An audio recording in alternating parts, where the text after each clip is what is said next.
ദീർഘകാലമായി കെട്ടിക്കിടക്കുകയാണ്. ഈ വിഷയങ്ങളിൽ എൻ്റെ സർക്കാർ സുപ്രീം കോടതിയെ സമീപിക്കുകയും അവ ഒരു ഭരണഘടനാ ബെഞ്ചിന് റഫർ ചെയ്തിരിക്കുകയുമാണ്. ഉദ്ധരണി അവസാനിച്ചു. ഈ വാചകം ബഹുമാനപ്പെട്ട ഗവർണർ ഒഴിവാക്കിയിട്ടുണ്ട്. മന്ത്രിസഭ അംഗീകരിച്ച നയപ്രഖ്യാപന പ്രസംഗത്തിലെ ഖണ്ഡിക 16 അവസാന വാചകം ഇപ്രകാരമാണ്: നികുതി വിഹിതവും ധനകാര്യ കമ്മീഷൻ ഗ്രാന്റുകളും സംസ്ഥാനങ്ങളുടെ ഭരണഘടനാപരമായ അവകാശങ്ങളാകുന്നതും ഔദാര്യമല്ലാത്തതും ഈ ചുമതല ഏൽപ്പിക്കപ്പെട്ടിട്ടുള്ള ഭരണഘടനാ സ്ഥാപനങ്ങൾക്ക് മേലുള്ള ഏതൊരു സമ്മർദ്ദവും ഫെഡറൽ തത്വങ്ങളെ ദുർബലപ്പെടുത്തുന്നതുമാണ്. ഉദ്ധരണി അവസാനിച്ചു. ഈ വാചകം അതേ രീതിയിൽ വായിച്ചു. എന്നാൽ ഈ വാചകത്തിനൊപ്പം ഉദ്ധരണി എൻ്റെ സർക്കാർ കരുതുന്നു, ഉദ്ധരണി അവസാനിച്ചു എന്ന് ബഹുമാനപ്പെട്ട ഗവർണർ കൂട്ടിച്ചേർത്തിട്ടുണ്ട്.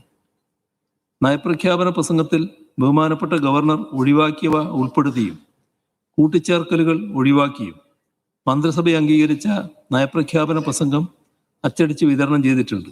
ഇത് ആധികാരികമായ നയപ്രഖ്യാപന പ്രസംഗമായി അംഗീകരിക്കണമെന്ന് അങ്ങയോട് അഭ്യർത്ഥിക്കുന്നു.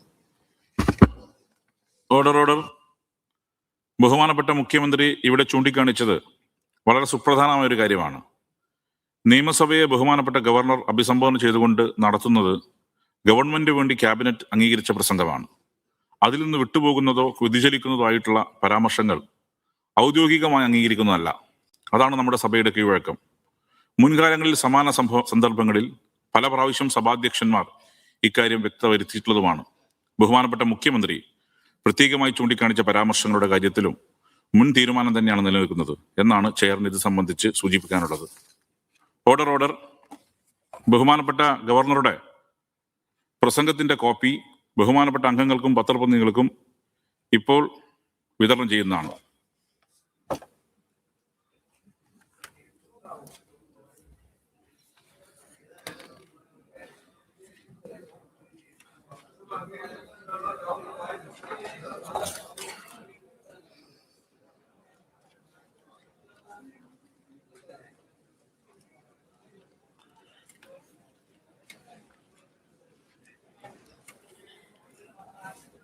കേന്ദ്ര അർലേക്കർ നയപ്രഖ്യാപന പ്രസംഗത്തിലെ മുഴുവൻ ഭാഗവും വായിക്കാതെ വരുമ്പോൾ മുഖ്യമന്ത്രി തന്നെ ആ ഭാഗം വീണ്ടും വായിക്കുന്ന അസാധാരണമായ ഒരു സംഭവത്തിന് കേരള നിയമസഭ സാക്ഷ്യം വഹിക്കുകയാണ്.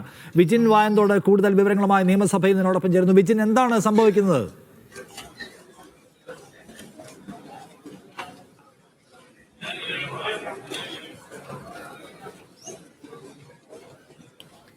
വിജിൻ കേൾക്കുന്നുണ്ടോ? എന്താണ് നിയമസഭയിൽ സംഭവിച്ചത്?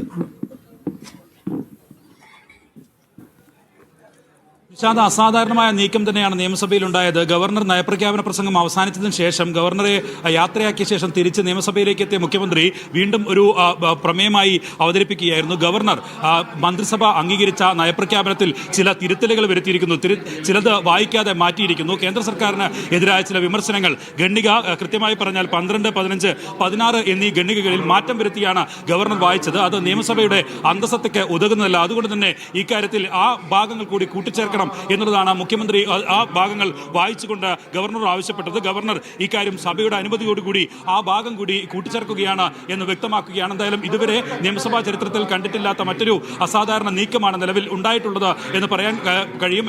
ഈ ഭാഗങ്ങൾ, അതായത് കേന്ദ്ര സർക്കാരിനെ എതിരെ വിമർശിക്കുന്ന ചില ഭാഗങ്ങൾ ഗവർണർ വായിച്ചിരുന്നെങ്കിലും തൊഴിലുറപ്പ് പദ്ധതിയും ഒപ്പം തന്നെ കടപരിധി വെട്ടിക്കുറക്കുന്ന ഉൾപ്പെടെയുള്ള ഭാഗങ്ങൾ വായിച്ചെങ്കിലും കേന്ദ്ര സർക്കാരിനെതിരെ കുറച്ചുകൂടി ശക്തമായ ഭാഷയിൽ നടത്തിയ വിമർശനങ്ങൾ, ആ വിമർശനങ്ങൾക്ക് വായിക്കാതെ മാറ്റിവെച്ചു. അത് വായിച്ചില്ല എന്ന് ചൂണ്ടിക്കാട്ടിയാണ് മുഖ്യമന്ത്രി ഇപ്പോൾ ഈ കാര്യത്തിൽ ഉള്ള ഒരു വിശദീകരണം ആ ഭാഗങ്ങൾ കൂടി നിയമസഭയിൽ മുഖ്യമന്ത്രിയുടെ ഭാഗത്തുനിന്ന് വായിക്കുന്ന സാഹചര്യം ഉണ്ടായത്.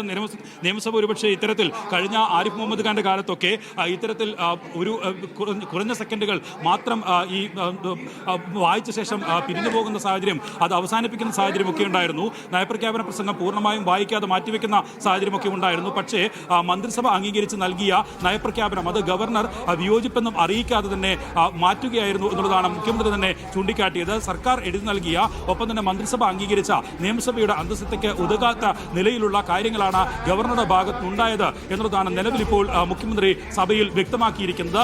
ആ ഭാഗങ്ങൾ കൂടി കൂട്ടിച്ചേർത്താണ് ഇപ്പോൾ നിയമസഭ ഈ നയപ്രഖ്യാപന പ്രസംഗം അംഗീകരിച്ചിരിക്കുന്നത്.